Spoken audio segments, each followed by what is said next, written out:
Greetings, Moonlight Citizens. This is your man, the Moonlight King, and I finished writing these notes on the 1st of February, but I didn't get around to them till just now because life happens. But now, this is another episode of Moonlight Kingdom Reviews, and on this episode, we'll be reviewing none other than the WWE Royal Rumble in 2026, the Riyadh Rumble, as I call it.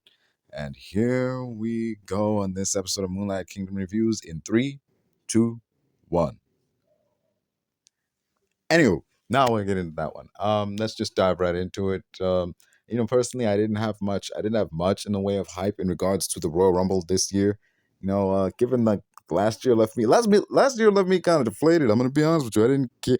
Not that I didn't care. It's just I had clear favorites on who I wanted to win. Would it be CM Punk? Was it gonna be LA Knight? Oh, it could be John Cena because he's got a solid story going on. It's his last year. They could give him one last big shot at the main event of WrestleMania, and then they eliminated him. And of all people, it was Jey Uso who won. And that just left me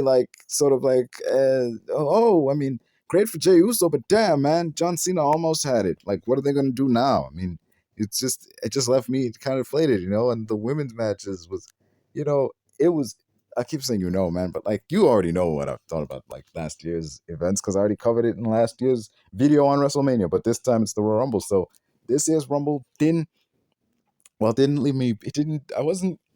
Oh man, I didn't care. I'll just be honest with you. I'm gonna be fully honest. I didn't care. They didn't give me a reason to give a damn about the Royal Rumble this year. It's like I wasn't thinking, man, who could win? Who could win? If this person wins, what could they do going forward? If this person wins, how are they gonna get the title match? The men or the women's Royal Rumble? I didn't care. I had no reason to tune in. There was nothing going on that I really, had a reason to be hyped about.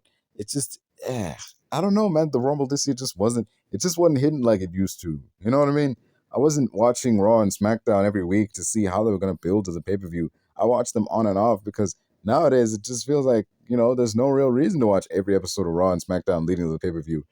Deep down, back in the day, if you missed episodes of SmackDown or Raw, they would catch you up on the pay-per-view itself with the hype packages, and some had hype packages, some did that shit. Some of the matches had hype packages in them, but not all of them did. So it's like, okay, so clearly WWE themselves don't care about some of these matches. They don't care enough to give them a decent hype package that fills me in on why this fight is happening.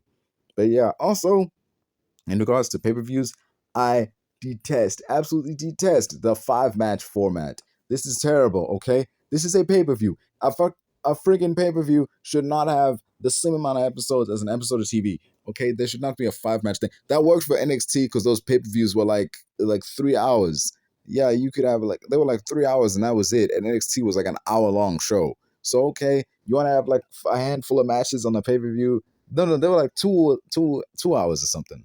And the show was an hour long, and the pay-per-views were like 2 hours and stuff. Those worked for NXT because NXT was a smaller brand. It could use that time more wisely.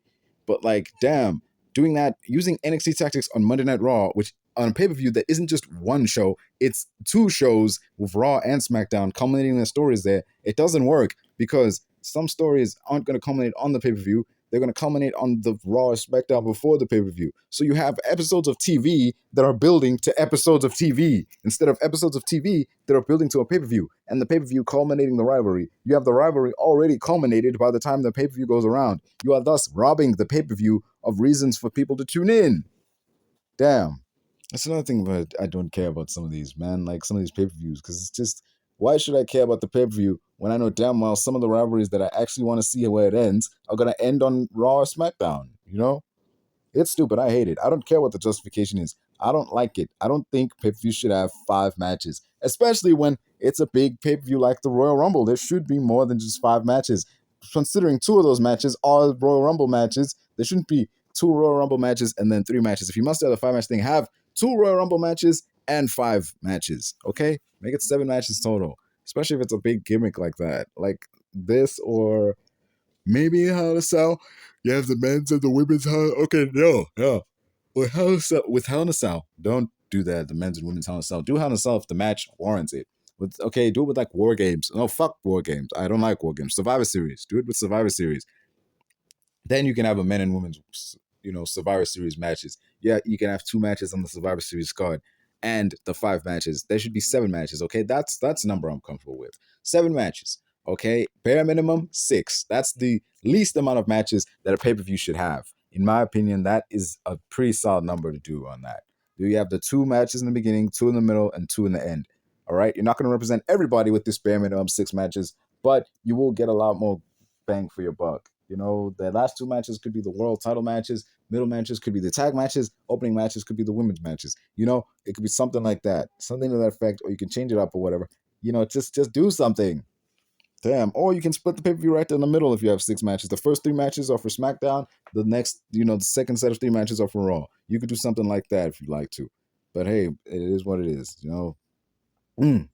Those are my thoughts on, let's say, the events leading to the Royal Rumble, had the lead up to it, and WWE pay-per-views in general under the Paul Levesque era. So, let's now get into the Royal Rumble itself. We get into Royal Rumble 2026. I'll give it to WWE. The Riyadh Royal Rumble stage does look amazing. But then again, given the deluge of just horrendous stages that we've become accustomed to for other non-WrestleMania pay-per-views or non-Night of Champions pay-per-views or non-Saudi Arabia pay-per-views, anything is better than just another giant screen. Okay, that's my thoughts on the stage, and I'll give it to Saudi Arabia. The time in which they had to construct the arena, the time in which they had to construct everything here, the stage, the ramp, the ring, all that was mighty impressive that they were able to pull it off in the time that they were given. It was mighty impressive that they were able to pull it off in the time that they had and just accomplish not just what was asked, but so much of it. But yeah, that's that. I will commend them on that and, move on from that. I don't want to get any deeper into that because there's more to be said on that, but there's more to be said on that a lot of people have already covered in far better detail. You can check them out for that. Onto the Women's Royal Rumble itself. Okay, so starting off here, Charlotte Flair came out number 1, and I'll say this about Charlotte Flair. The Undertaker once wore snakeskin pants. I think it was at a Survivor Series. He once wore snakeskin pants during his American Badass days, and he was rightly mocked for that. He looked silly. He had that black vest, black jacket, black gloves, black shoes, and snakeskin pants. He looked ridiculous. Charlotte Flair, why do I bring this up? Why do I bring up The Undertaker and his snakeskin pants? Well, because Charlotte Flair came down to the ring in full snakeskin bodysuit and accompanying cowboy hat and robe. If a pair of jeans made The Undertaker look silly back in the year 2000, then what does a full snakeskin attire make Charlotte Flair look like in the year 2026? Just saying. Just saying. Next was Alexa Bliss. And I'll say this much about Alexa Bliss. I'm not really into the fact that she's still doing the spooky, Alexa Bliss Playhouse gimmick. I would have thought she'd be back to being like the goddess of WWE gimmick again. I would have thought that, but given everything that's going on, it would make sense for her to be that. But I can kind of see why they would keep it that way, keep her the way she is now. I do kind of see a reason for that. And but honestly, I'm not. Given that she's still using the Alexa Bliss theme or a dubstep remix of the Alexa Bliss theme, you think she'd be back to her goddess self, but no, she still has a little bit of the, Alexa's Playhouse version in there. Honestly, I'm not a fan of Alexa Bliss's dubstep remix theme. I don't like it. I just say that much. I'm absolutely not a fan of it. Her original theme is way better. It's a kick-ass theme. Moving on. There was a moment in the match, during the match, where it seemed that Alexa Bliss was going to hit Sister Abigail on Charlotte. She had her in position for it. Charlotte was looking straight up, and Alexa Bliss was looking straight down. Charlotte had her mouth open, and all I could think when Alexa was looking straight down at her and Charlotte was looking up with her mouth open was, "Now kiss." I don't think that would have gone down well given the location. Had it been in America, it might have gone down superbly well. But, given that it's a different country and customs are different, rules are different, it might not have gone down as well with the live audience. But anyway, moving on. Number 3 was Kiana James. Yeah, her music played, and full disclosure is the thing with the music. That's going to be a running problem throughout this match. I had no idea whose music was coming out until she showed. That's when I realized that, oh, wait a minute. I've never seen her in a match on the main roster since she debuted. Since this woman has debuted on the main roster, I have not seen her in a singles match. Not one. I have not had a chance to listen to her theme song. Of course, I don't know what it is. I haven't had a chance to listen to it. She's always been in tag segments. Or coming out with other people, accompanying other people. So it's like, well, of course I don't know what your theme song is. You haven't had reason to use it. But yeah. So after that, she came out, got involved in the matchup. And at number 5, Ivy Nile came out. That's when the crowd started chanting, "You suck." You know, like the Kurt Angle "You Suck" when she came down wearing what appeared to be a Fallout-inspired body blue and yellow bodysuit. The Ivy Nile getting the "You Suck" chant instead of Chad Gable. I don't understand that. I don't understand that at all, man. Someone might have to explain that because I don't get it. But yeah, Kiana James had a bit of a moment there where she was able to lift. See, after Nia Jax came in and she was cleaning house, Kiana James got a moment there where she was able to lift Nia Jax into a fireman's carry and then her fallaway slam. I mean, I was surprised anybody like, hot dang, Kiana, like you're that strong. Huh? That's a hell of a showcase for you, a showcase moment, and shows off your strength over the course of this match. You know, I mean, you ain't winning, but you made yourself look strong back in the day. I'll give it that. So yeah, um, nice showcase of us in this match. 11 entries in. We're 11 people in this match, and I realize I don't know anybody's theme song. Either I haven't heard it before, or they got new versions that make them sound interchangeable, to say the least. Man, forget Def Rebel. They're nonsense, and their freaking deep voice narrations that start at the beginning of people's themes. Like when Bailey comes out in the Def Rebel area, and the song would be like, Role Model. It's like, for heaven's sake. I'm not getting on. I wouldn't do that. I would absolutely not have the freaking song spot my catchphrase before the start. Like I would not. Oh, it's ridiculous, man. Can you imagine? Can you imagine if that happened to anyone else? If the theme song started with a catchphrase, I know that The Rock has the "if the smell," but like, can you imagine if like Steve Austin, the glass shatters, and then next thing you hear is and that's the bottom line, cause Stone Cold said so. Like, man, like it'd be like, we know it's Steve Austin coming out. We don't need him to spot his catchphrase before leaving, but hot diggity, man. It's like, so he leaves the conversation and oh, like she's dragged around place to place just to serve as an object for people to utilize. Meanwhile, like Chris Diesel, what the hell is Chris Diesel? What the hell am I talking about? Oh, I'm sorry. My mind just went elsewhere and I started thinking about, no, I'm looking at a different thing. I'm sorry. That was a little notes for another film. Sorry. Oh, I might review The Last Witch Hunter at some point. You know, who knows? Anywho, man. Uh, so yeah, Bailey had the song Role Model, and Jordan Grace's theme song had the narration of "It's not over till I win," which, I mean, you just got on the main roster. I mean, that that I'm all for Jordan Grace. I like Jordan Grace. When she was in TNA, I was in full support of Jordan Grace. When she was in NXT, heck, I didn't watch a lot of NXT, but when I did, I loved when she was on. Now she's on the main roster. I'm interested to see where she goes. I'm entirely excited. I'm excited to see what becomes of Jordan Grace on the main roster. She's capable of doing a lot. So yeah, it'll be interesting to see where it goes. But it's not over till I win thing. It just sounds kind of heelish for someone who's supposed to be the face in this scenario. But yeah, the only thing, the intro that works is Charlotte Flair's "All Hail" for her theme at the start of that, and the bow down, because it plays in sync with the music. It's not just some random thing that they play at the beginning to be like, here's who's coming, because the music is so generic and interchangeable that if you listen to just that, you'd have no idea who was coming until that person showed up. But yeah, moving on from that, we're at number 11 now. Sol Ruka comes in at number 11 with gear on that was eerily reminiscent of all people Lita. Lita when she fought Becky Lynch for the title in Saudi Arabia. And, she wore a long sleeve top, baggy pants, instead of like the full bodysuit everyone else seems to be wearing. After that would be Nattie. Not Natalia, Nattie. Nattie coming in at number 13 with all black gear, new music, and not to mention, it's apparently Shayna Baszler's gimmick. Yes, out comes Nattie doing her best Shayna Baszler impersonation. It seems now she's got an MMA-inspired submission specialist gimmick. Gee, I wonder where she got the idea for that. I'm not saying Natalya stole Shayna Baszler's gimmick. I'm saying WWE fired Shayna Baszler and then realized, wait a minute, we've kind of got some stuff we would want to do with Shayna Baszler, and just sort of transplanted Nattie into that role rather than hire her back. That's definitely what it feels like, man. Also, there was this picture of like her standing at a gravesite, and on the gravesite it had Natalya on the tombstone, and she was like pissing into the open grave. She wasn't like squatting pissing. She was standing over the open grave, hands in front of her, pissing. Like she had her back to the camera, her hands were like in front of her, and she was definitely pissing in the open grave like that. I get that you're saying the old version of you is now dead and buried, but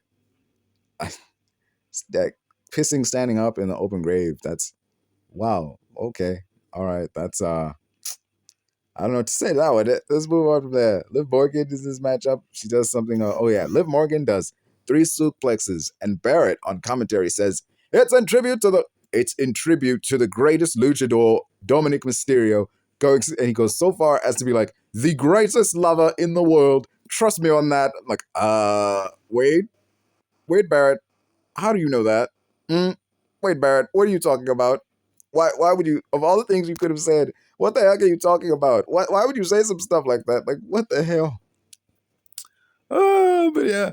So, man, what the hell? Women's United States champion Julia comes in at number 19, and Michael Cole says, get ready for some beautiful madness? The way he said that, is like the pause in there made it clear that he also didn't know whose music that was, and had to stop to check his notes to find the right catchphrase, but excuse me, because like damn, even the commentators are like, wait a minute, who is this coming out here? Like, whose music is this? They look through the notes and be like, okay, now it's Julia coming out now. Okay, so there's a moment there where it seemed that Chelsea Green had been eliminated, but Alba Fire let her put her feet on her back like a footstool, and that saved her from being eliminated. It was around this time that the arena lights came on, and I realized something earlier I saw. There were beacons up and down the seats, right? I thought the arena lights being off, but those lights being on were the chairs, and that just makes the arena look empty. So those beacons made it look like, see those beacons up and down, and it's like, okay, I thought those beacons were like the places, like letting everyone know, hey, here's where you sit. But in the darkness, there would definitely be people. But like, damn, those lights just being on and the arena lights not being on make the area look very dark. But the lights by the chairs aren't bright enough to illuminate the people, so the place just looks empty. But then they turn the lights on, and I realized, like, holy shit, the place doesn't look empty. It is empty. Those green, that's why these damn beacons are there. That's why they turned the lights off. There's no one there. They wanted to make it look like there were people sitting there, and those lights didn't shine that brightly, so they could seem like they were cell phones or something. But holy soap, when they turned the arena lights on momentarily, that's when I realized what the heck was going on. In those sections where there were beacons, there was nobody. The arena wasn't even close to full. Like, what the hell's going on here? You have this huge arena, all these people in here, and like all these people in the front rows, all these people in like the bottom level rows. There's a bunch of people. But you get like up in the stands, it's like there's nobody. I'm surprised WWE didn't bust out the big tarp or the big sheet to cover that area off so we couldn't see past it. But hot damn, man. So, moving on from that, coming in at number 21, Asuka. No one is ready for Asuka. Yes, I was happy. I'm like, yeah, man, Asuka comes in at number 21. Let's go. You want to play 21? Rhea Ripley comes in at number 22, and in this entire Rumble, she was the only wrestler who got pyro, and the bodysuit she had on made her look like she-venom. So moving on from that, JC Jane, the leader of Fatal Influence, comes in at number 24, and this has me questioning some things, you know? One of the things this has me questioning is the fact of why?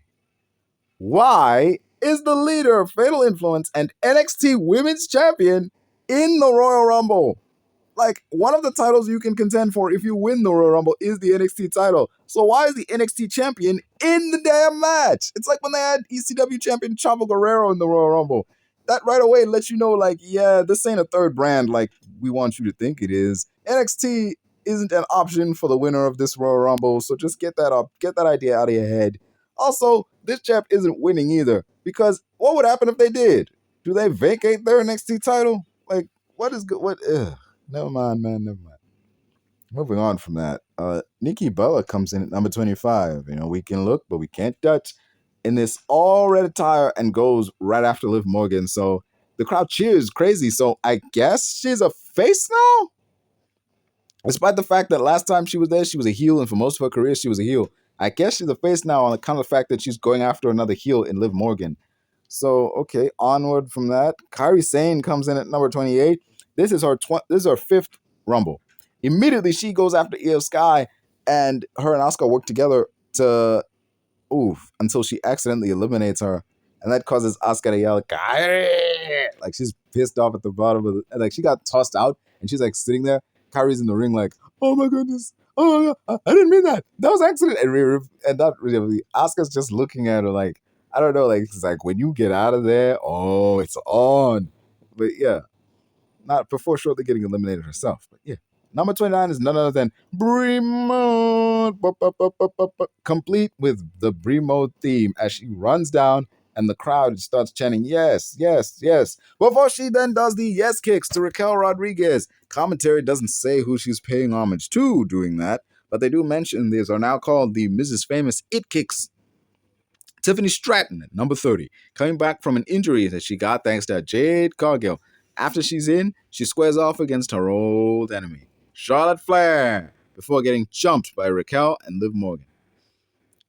The Bellas try to eliminate Lyra and Bayley simultaneously before they lead the crowd in a yes chant.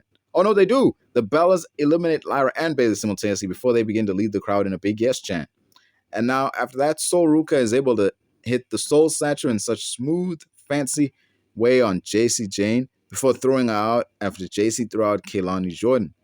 Now, Lash Legend is able to eliminate both Bella Twins, and the crowd goes into no chance responding to this.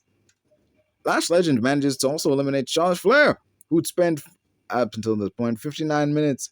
So, well, 59 minutes. That's a long time. That's a fifth of the pay-per-view, I think. Yeah, so it just leaves the final six as Sol Ruka, Lash Legend, Raquel Rodriguez, Io Sky, Liv Morgan, and Rhea Ripley. Lash Legend got eliminated by Rhea Ripley before getting tossed out by a Tahana bomb from Raquel Rodriguez, who was then immediately ejected by Liv Morgan, which causes the crowd to lose its shit, chanting, holy shit, holy shit, holy shit. I miss the old holy shit chants. And it gets it down to the final four. Yes, folks, the final four in the Royal Rumble. And it gets down that, one of the matches within the match. The final four being Tiffany Stratton, Liv Morgan, and Sol Ruka. The amount of time commentary kept calling it the code breaker and not the double knee strike or double knee face crusher, man, kind of clued you in that they're doing this on purpose. I mean, maybe the inaugural undisputed champion, the Ayatollah of rock and roller, Y2J Chris Jericho, is coming back. Maybe. Not only that, maybe we'll get to hear Judas on WWE TV. Maybe we'll get to hear Break the Walls Down again. Or, and this is a big rarity right here, big what if, maybe. Just narrowly in the hope we get to hear, I'm the king of my world. I'll break down the walls around you now. What if we get to hear King of My World by Saliva? Oh, wouldn't that be sweet? That would just be awesome right there. I know he didn't like the song, but I don't care. I liked it. And it was a great song that he had on his way to the first ever Elimination Chamber match. Let's get it. I'm manifesting that. Anywho.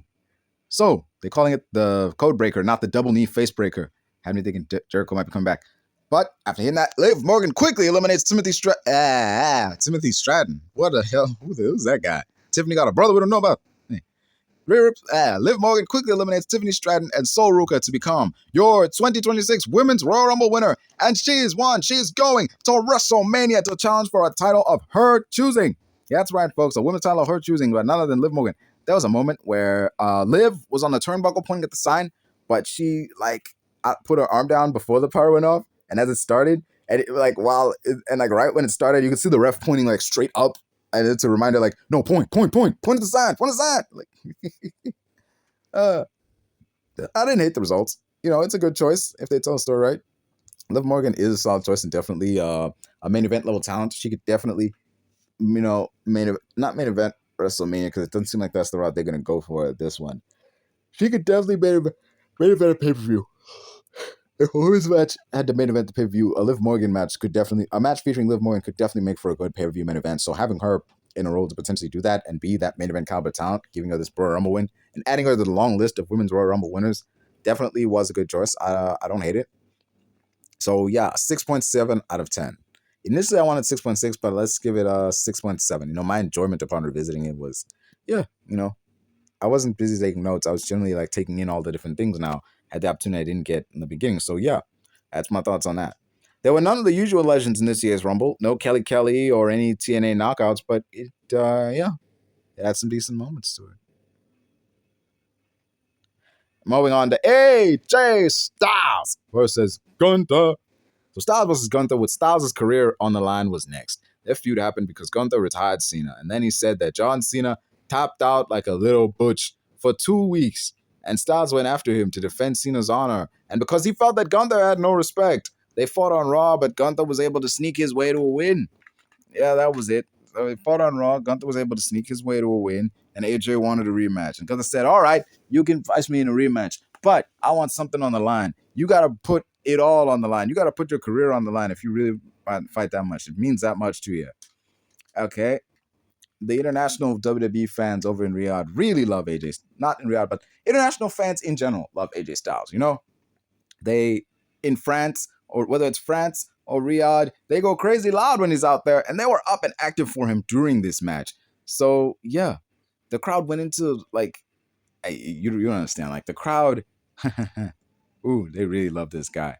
It was, by the time it was all over, they were like dead quiet. You know, they were dead quiet when this match was all over before they gave him like a standing ovation, like, and chanting "Thank you, Styles" and "Oh AJ Styles, oh AJ Styles." Granted, it's not as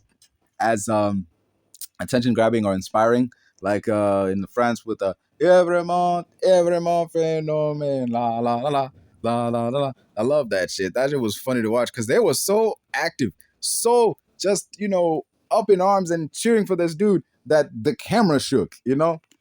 But yeah, so in the aftermath of that match, AJ Styles went to take off his gloves and leave them in the ring. But that crowd just went into a fervor chanting, "No, no, no." But at that point, he put his gloves back on, did the gesture with his hands that came together and made the P1 sign.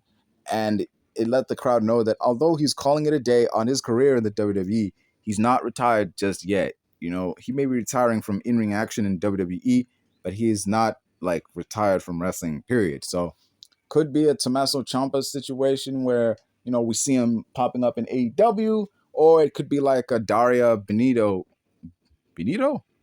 uh, Sonya Deville, okay, a Sonya Deville situation where we see him popping up back in TNA. It might be, we don't know. Where he goes from there, we shall see. Man, he might go back to Japan. We don't know, but yeah.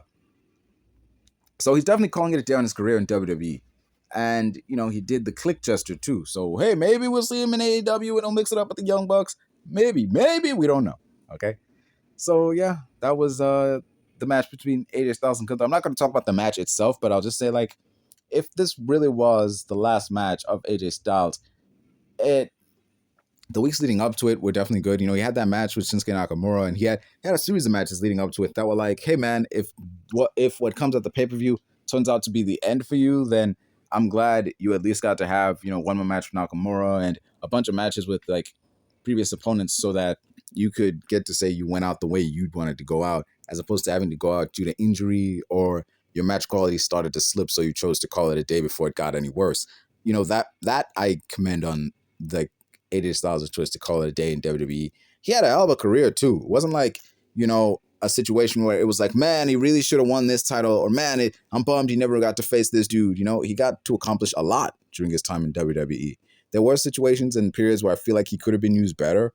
You know, he never won a Royal Rumble. He never won Money in the Bank or King of the Ring. But then again, he didn't need to. He was always in that main event scene. He was always that main event level star. You know, he was always the guy you could believably just, yeah, it could be a thing of like he hadn't been in the main event of a pay-per-view or anywhere near the main event scene for like 6 months, but then he's put in a number one contender match and he wins, and you buy it because like he's that guy, and he worked as a face and as a heel. So it was definitely, you know, it was good that AJ Styles' career from 2016 or 2015 all the way to 2026 was one hell of a run. One hell of a run in the WWE. And, you know, couldn't have, it was, you know, looking back on it, it's definitely something to be proud of for him. It's something to remember fondly for the fans. And I deeply enjoyed it. You know, the titles he won, whether it be the Intercontinental United States, WWE title, you know, and even the tag titles with like Omos, it's, you know, a hell of a career that he had in WWE. I'm bummed that it's over, but I'm glad I got to see it from beginning all the way to end. And yeah, you know, his career began at the Royal Rumble. It's kind of fitting in a full circle moment that it comes to an end at the Royal Rumble as well. So yeah, that was that. Thank you, AJ Styles. Your time at WWE will be remembered fondly. Your greatness will always be appreciated and admired, and we look forward to seeing what you do next. But on to the other things. The WWE title match between Sami Zayn and Drew McIntyre happened next, and it was pretty good. Even though I figured Drew wasn't losing his title 22 days into his reign, there were a few moments where I genuinely felt like Sami had Drew. Sami Zayn had Drew in a few moments in that match, and yeah, I like that. I like that there was that tension there. It wasn't an obvious case of, yeah, there's no way he's. I mean, yeah, if you're like, common sense would dictate, there's no way they're going to give Drew the WWE title. No, they're going to have Drew win the WWE title, and then 22 days later, he loses to Sami Zayn. Like, no, that's ridiculous. They wouldn't do that. That's just yanking the rug out from somebody if they actually pulled that. But the match wasn't booked like the conclusion was obvious. The way everything played out, it generally seemed for like 2, maybe 3 moments in the match, like, damn, Sami might win. But yeah. In the end, it was pretty well executed back and forth between them, as Sami went for the haluva kick one time and he missed, and that allowed McIntyre to hit the Claymore and get the win. A second Claymore, I think. But yeah. After that match, we got an ad for Xfinity Wi-Fi starring R-Truth, which seems like he's doing an ad for the Royal Rumble more than anything. But, after that, they announced Backlash will be taking place in Tampa, Florida, which is, quite a step down from the likes of Puerto Rico and France, if I'm being honest. I mean, nothing against Florida, but, it's another U.S. territory. Plus, not only is it another U.S. state, but it's a U.S. state that they've been to a lot. There's plenty of pay-per-views that have originated from Florida. Heck, a lot of NXT pay-per-views are in Florida on account that NXT was based in Florida for a while. So there's not really much going on. So, yeah, I mean, it's Backlash, but it's like, we had Backlash in France, Backlash in Puerto Rico, and those crowds were crazy. Like, I wish WWE do more shows. If you can't do more, like, other pay-per-views in different countries, then you could do, like, just have Backlash be the international pay-per-view, Have, like, let it be known, like, oh, yeah, the pay-per-view after WrestleMania, well, we going overseas, man. Yeah, right after WrestleMania, have a pay-per-view that goes overseas to other countries and see, what it would look like to have a Backlash in Japan or, fucking, I don't know, I can't think of any Backlash in Eastern Europe, something like that. Let's see what other countries got to feel about this. Let's see what Backlash looks like in other territories. That would be something. On to the men's Royal Rumble. The men's Royal Rumble. Ladies and gentlemen, children of all ages, Riyadh, Saudi Arabia, in association with WWE and TKO, proudly presents the men's Royal Rumble. In this match, it'll be 30 men. 30 men entering one after the other, and it will not end until there is one man left standing. The only way to eliminate your opponent is to toss them over the top rope with both feet touching the floor. The winner will win a shot to main event WrestleMania, but not really main event. Not always main event, but sometimes main event. And that's good enough for me. It really depends on who wins, but hey, let's get into it. Obafemi eliminates Rey Mysterio, Matt Cardona, Rusev, and Solo Sikoa. Javon Evans is out at number 8. Oh, I just jumped right into it because at the beginning of this match, there's not a whole lot going on, man. Braun Breaker gets tossed out of there. Man, I don't care. I don't care about this Braun Breaker versus Adam Pearce feud. I don't really care, man. It's a dude versus an authority figure who it's not like we're gonna see Adam Pearce getting in the ring with Braun Breaker, dude. Like it doesn't come out, whatever. Javon Evans is out at number 8 in a Shawn Michaels inspired outfit, and dude is bouncy as all get out. Man is springing all over the joint. Like, he is so springy that he almost eliminates himself. Dude was so springy that he almost eliminates himself trying to springboard off the ropes. Mr. Iguana from Triple H is out at number 9, and he comes out to no reaction at all. Like, none. No one gives a damn about Mr. Iguana over in Riyadh. It's like, it's this general reaction of like, who's this guy?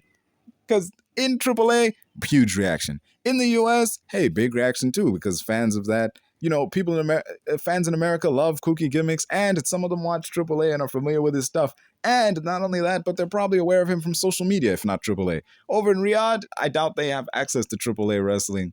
And, I don't think we have the same memes as, I don't think the memes are the same throughout countries. So, the things that's trending on social media probably isn't the same in South America as it is in Saudi Arabia. So, yeah, he came out to no reaction. He was just some guy, painted green, coming out with what appeared to be a dead lizard. So it's like, who's this guy? Why should we care?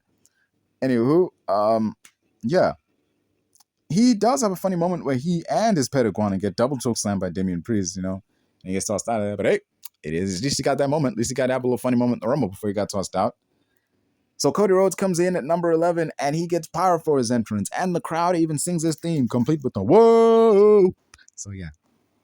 12 and 13 are done by Grande Americano and Original Grande Americano. And they come out, they do the Spider-Man pointing meme.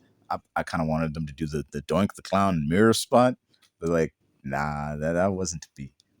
Weirdly enough, man. Like, it's weird. Like, man, y'all both wearing masks. Granted, it's not the same mask. Y'all ain't been wearing the same attire, but you have the same gimmick. You could have done the damn, like, mirror spot. It wouldn't have worked, but it would have been nice to see. You know who? OG Americano eliminates the other guy and is then eliminated by Trick Williams. Trick Willie, whoop that trick. Whoop that trick. Number 14, the words Powerhouse Hobbs came on the screen. So like, all right, Powerhouse Hobbs is in WWE and they let him keep his name. But then this brick wall just explodes and the name Royce Keys comes up before the man himself. And he immediately eliminates Damian Priest. I don't know about the name Royce Keys. That name feels like it was pulled out of a name generator, if I'm being honest. Royce Keys. Huh? What a name that is, eh? Royce Keys. Just Royce Keys. I mean, that brother sounds like he got two last names. That's just my opinion. It sounds like he got two last names. That's how I feel about it. Brother's name sounds like two last names put together. A random name generator. Like that's what it sounds like. His name was pulled out of a random name generator. At number 15, we have Shaved Head Austin Theory. And they just robbed this man, not just of his hair, but all his personality as he's wearing black trunks, black shoes, black gear, black Titantron with white writing. And just he got new music, which is man. And just since joining the Vision, he's really become just another guy. No, scratch that. He's the most generic wrestler in the entire roster. He looks like the dude from the video games, like the WWE video games when you test the moves. There's one guy with black trunks, another guy with red trunks. He's the guy with the black trunks. Generic wrestler number 8. No, generic wrestler number 1. Not even generic wrestler 2. At least generic wrestler 2 has red trunks. He got some personality. You got nothing. At least red and green had the color thing going for them before they fell on hard times and had to drop from the video games. But damn, dude. Ugh. Anyway, La Parker comes out at number 18. Exactly, no pop. He gets in the ring, does a few moves, and even a little dance in the center of the ring before getting dropped by Royce Keys. Logan Paul, Bronson Reed, and Austin Theory work together to eliminate Royce Keys and Dragon Lee. Then at number 21, the megastar, with everybody saying L.A. Knight, makes his way to the ring, and the crowd breaks out in L.A. Knight chants, but he gets swarmed by the Vision upon entry, although he does manage to eliminate Austin Theory and hits a BFT on Bronson Reed before throwing him out. Okay. We still got it, man. LA Knight's back after getting beat up by the Vision, and yeah, it's clear that feud is going to continue, He's definitely going to get his hands on all those dudes at some point and finally get the revenge. It's weird that they didn't have him in the War Games, but hey, you can't have everything, I suppose. So yeah. Entrant number 22 came out, and when that happened, I said, shit. Like, when that music hit, like, for entrance, like, 3, 2, 1, and that music hit, I said, shit. Oh, man. Because it was none other than the Beast, Brock Lesnar, coming out to, oh, man, this is bad. I knew this is going to be bad, dude. There's nothing but faces in here. And this is coming in, he's just going to ruin everybody. He came out accompanied by Paul Heyman, and it was Suplex City for everybody in there. But it ended up with, like, Obafemi squaring up to Brock, and then number 23 came down, and it was The Miz. But, like, as he slides into the ring, he stops right in the middle of Brock and Oba, and then they get jumped by everybody before they clear the ring, and then, they clear the ring of everybody, and we're back to Brock and Oba facing off the Ruler and the Beast. And, man, eesh, dude. And that's when everything started going wrong. 3, 2, 1. Now, bear with me, folks. When I say this is when everything started going wrong, I really do mean everything. As Sami Callahan would say, everything started going just ape shit wrong. Because Jey Uso comes in at number 25, and he's coming in from the crowd. So I knew one thing. This is going to take a while.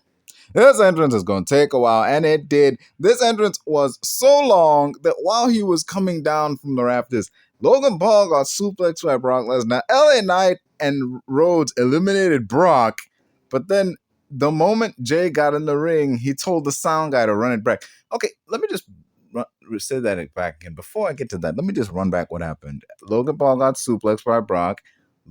LA Knight and Cody Rhodes teamed up to then eliminate Brock. Brock Lesnar got eliminated during Jey Uso's entrance. And they almost fucking missed it. They couldn't fully focus on it like they should have because they were busy watching Jay come down to the ring. And his music was still going. Like, when Brock was hitting dude with the suplex, music was still going. When he got tossed out, music was still going. When they were getting the reaction shot of him on the ground, the music was still going. Like, for heaven's sake, man, Brock Lesnar getting eliminated should mean something. It shouldn't be something that happens in what is basically an ad break. Because holy soap, I know it's not an ad break, but it sure did behave like one because, well, nothing happened. After Brock got eliminated, see, when a wrestler's making the entrance in the Royal Rumble, the match just kind of stops so that the wrestler has time to make the entrance, get in the ring, and then kick up again. You don't really have an elimination happen during an entrance because then the cameras have to cut away from the entrance. Or they focus on the entrance and they miss what's going on in the ring. Or because they focus on what's happening in the ring, they miss something that happens during the entrance. Like that time Mickie James showed up with the Knockouts title, and she had something written on a jacket, but when she did a spin around, the camera cut to the reaction in the ring, and we didn't see what was written on the back of a jacket. Something like that. Something like that could happen, but in this case, it was terrible. Like, what the fuck, dude? Brock got eliminated, and oh shoot, man! It happened during Jey Uso's entrance, and when he got in the ring, that's when things paused for a sec. No one tried to jump him immediately. He was like, "Wait, run it back." Like he does on every freaking episode of Raw at some point, where he runs back his own damn theme song because he's so in love with his own theme music and yeeting and just. Oh, for heaven's sake, man. Whatever. Play the song back. But thankfully, it was cut off by the tribal chief who walked up to him and is like, oh, it was cut off by the arrival. Oh, no. His attempt to run back was cut off by the arrival of number 26, the tribal chief, Roman Reigns. Acknowledge me. Who gets in the ring and tells Jay, no, run it back. Run it back. Come on, man. Come on, cuz. Let's go. Run it back. And the music starts to get going while I'm sitting there yelling at the damn TV. No, man, no. We're done. We are not doing this again, man. But then just as Jay was getting into it, Reigns just smacked him right in his face as if he's like, cut that shit off. And thank goodness, man. He hits him with that Superman punch and a spear. And then LA Knight gets eliminated by Cody Rhodes with the disaster kick just in time for a buzzer to sound. Out comes Randy Orton at number 28. The master of the 3 most destructive words in the history of sports entertainment. RKO. He comes out and hits a power slam on Penta and Jey Uso as the fans start singing his theme song. I have voices in my head. And gets them with the double vintage Orton DDT on Jey and Penta before nailing RKO on Logan Paul. And finally, number 30, the coveted number 30 spot that very few people win from, is ended by none other than Gunther in the aftermath of ending the WWE career of AJ Styles early in the night. See, Javon Evans then went for his OG cut on Randy Orton, but Randy Orton caught him in midair. Vindicated for their previous botch in the last time they faced off as Randy Orton throws out Javon Evans, and Penta then gets tossed by Gunther.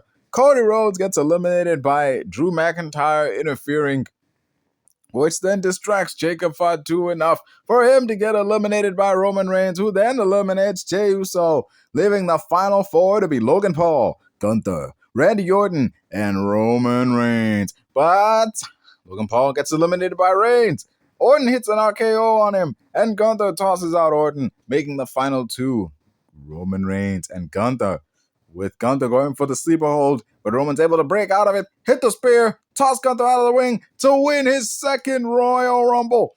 And last time Roman Reigns won a Royal Rumble, he was damn near booed out of the building, but this time, he was met with cheers across the board from the fans in Riyadh.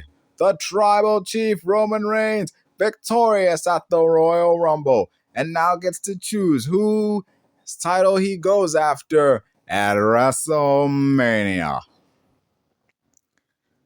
Yeah, and that was the men's Royal Rumble. There was way more negatives than positives. I'll give it that much. I'll say that much about the men's Royal Rumble. There were more negatives than positives at the Royal Rumble. The positives were good, but them negatives was like, I did not like the Jey Uso entrance. I did not like that Brock's elimination happened during said entrance. There are a lot of things I didn't quite enjoy about this Rumble. There were a lot of things to find enjoyable. I like that Obafemi was booked strong. Yeah, I like that Javon Evans got to show off how bouncy he was. I liked that, LA Knight and Rhodes were working together for a bit there, and LA Knight didn't get lost in the shuffle. I like a lot about this Rumble. There's a lot to like about this Rumble. There's also a lot of things to not like, because whilst Obafemi was booked strong, he was booked strong until Brock showed up. Then he was just another guy. I did not like that Ilya Dragunov hit Brock with a bunch of chops, and Brock just immediately no-sold all that stuff and tossed him out like everyone else.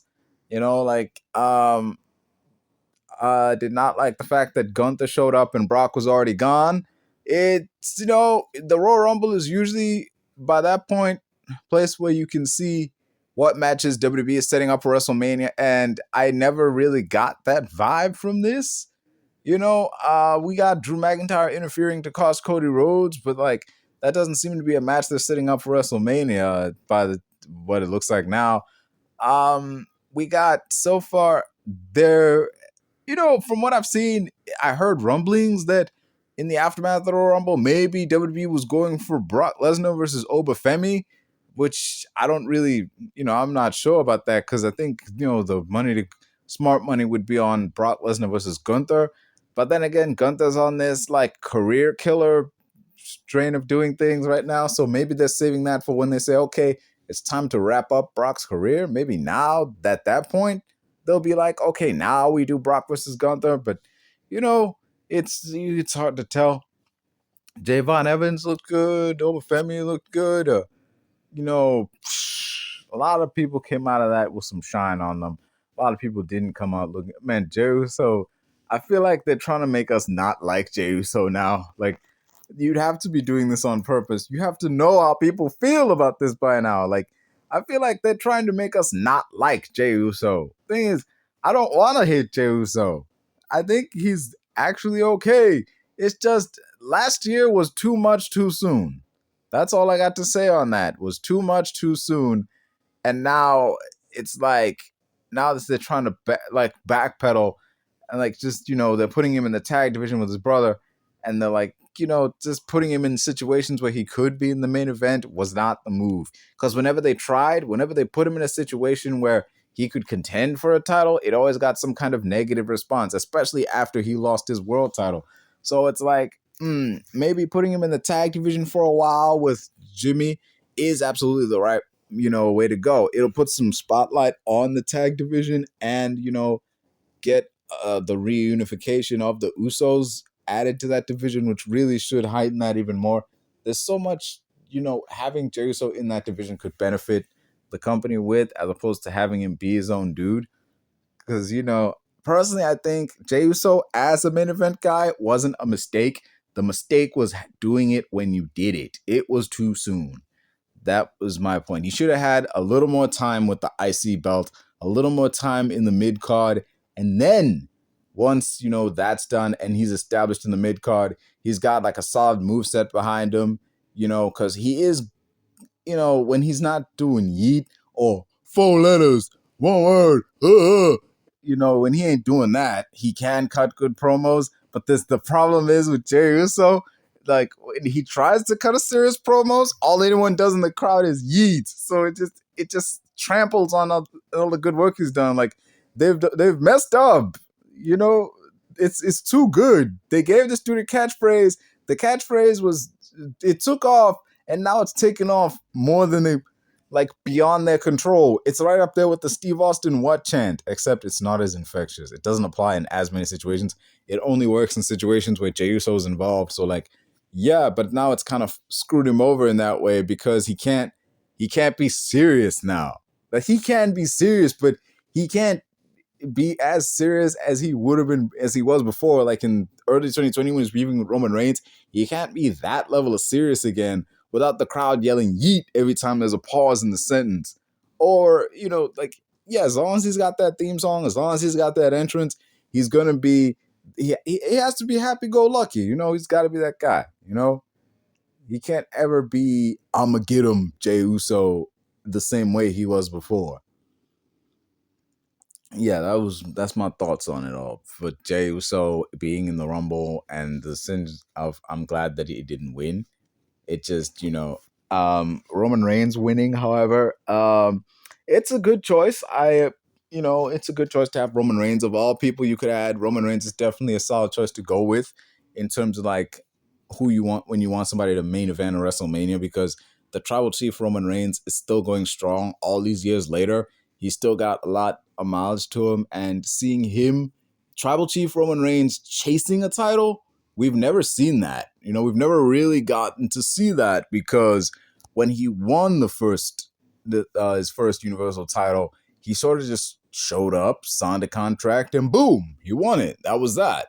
And he didn't really chase the WWE title more than as much as the WWE champion went looking for him. So seeing Roman Reigns chasing after a title and like being this constant looming presence over the champion is something that would be interesting to see how he pulls it off. With the Royal Rumble, we got a time period. We have like a set date to build to. Whereas with something like Money in the Bank, it wouldn't be as effective. The tribal chief with the Money in the Bank briefcase isn't the guy who's going to be lurking in the shadows with it. He would be, the way he's been built up, he would just come at you and just like take the belt from you whenever he feels like it. He doesn't have to sneak around, doesn't have to wait until you're beat down. He just feels like his character's been written in such a way that he would avoid the usual trappings of the Money in the Bank briefcase. So yeah, that would be that. That Money in the Bank wouldn't work on a guy like Roman Reigns with him having the briefcase. But a Royal Rumble win is definitely the way to go, and it's absolutely the smart move having him be the guy to challenge the champion, whether the champion be CM Punk or Drew McIntyre. It'll be interesting to see where this goes. On the women's side, Liv Morgan, either way, there's a story to tell, whether, it's Jade Cargill, which is honestly a bit unlikely. I don't see that. Jade Cargill being one. I see more of it being like Liv Morgan versus Stephanie Vaquer, because right now Roxanne Rodriguez, oh wait, not Roxanne. Yeah, Roxanne Perez is on the team, but not Roxanne. Raquel Rodriguez. I'm sorry, I got the two names confused. Raquel Rodriguez is beefing with Stephanie Vaquer, and like you could have it be a story of like I'm like Liv Morgan's challenging Stephanie after Raquel couldn't get the title, and have it be a case of, yeah, I'm going after Raquel. I'm gonna get the woman that you couldn't beat. And then when Liv Morgan wins, or like if Liv Morgan wins the title at WrestleMania, then it's gonna create that further dissension between the two, and let's set up that match between them that finally tears them apart. It's like, the title is always the thing that causes the most relationships or most factions in WWE to have that rift, chasing after the same title. But yeah, that would be interesting to see where it goes. I'm not angry at either of these wins. They can both have very compelling stories behind them. If they challenge the right people and the stories are told right, should be really good. But yeah, a rather beautiful end credits moment happens at this pay-per-view as the pay-per-view theme song plays. All the pyro went off all throughout the arena. I mean, all the pyro went off. The stage pyro, like ring pyro, the pyro at the top of the arena, like the roof of the arena, the pyro around the place started kicked off, and the words "then, now, forever" lit up the night sky amidst the fireworks and the lights in Riyadh. It was really a wonderful sight to see. and a great way to close out the show. I'm going to give the men's Royal Rumble a 7 out of 10 and the women's Royal Rumble a 6 out of 10, making that a total of 13 out of 20. I'd give that a 13 out of 20. I didn't. Yeah, 13 out of 20. That's a 65%, yo. 13 out of 20 I give this pay-per-view. So, yeah, 65%, a 6.5 out of 10. Yeah, this pay-per-view it didn't have much going for it. I didn't have much excitement going in, but it did deliver. The matches weren't bad. It just, there weren't that many, there were no real surprises. It's like outside of the winners and, there were no big returning legends. There were returning stars. There were returning wrestlers, like people who were coming back from injury or coming back from just a long time when they weren't on TV. Wrestlers returning in a new form, like Nattie. That was a welcome addition. Newly debuting wrestlers, wrestlers from NXT.